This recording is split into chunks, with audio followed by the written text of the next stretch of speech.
Harvest day na naman ngayon ulit mga tokayo, at nandito tayo sa suki nating Agrivet kung saan natin nilagak yung mga itlog nating fertile para ilagay sa incubator. Kaya pagdating natin pumunta na kaagad tayo sa likod para silipin yung mga napisa nating alaga. Out of 60 na itlog, 6 dito is mga walang similya.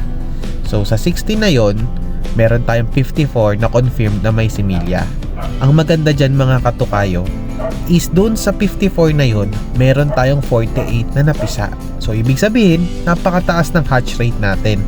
Most pala dito sa mga papisa natin mga tokayo is mga Black Australorp, Rhode Island Red, Buff Orpington at saka yung ating Brahma.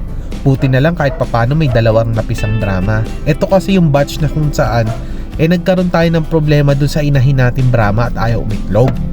Pero sa ngayon, at least umiitlog na ulit yung mga alaga natin Brahma, lalo na yung Black Brahma.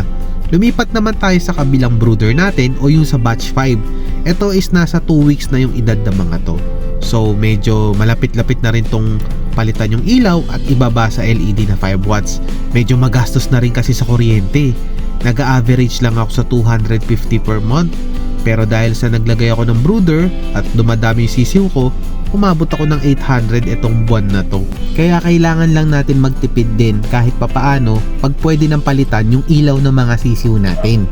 O siya mga katukayo, hanggang dito na lang muna. See you again sa next video. Babush!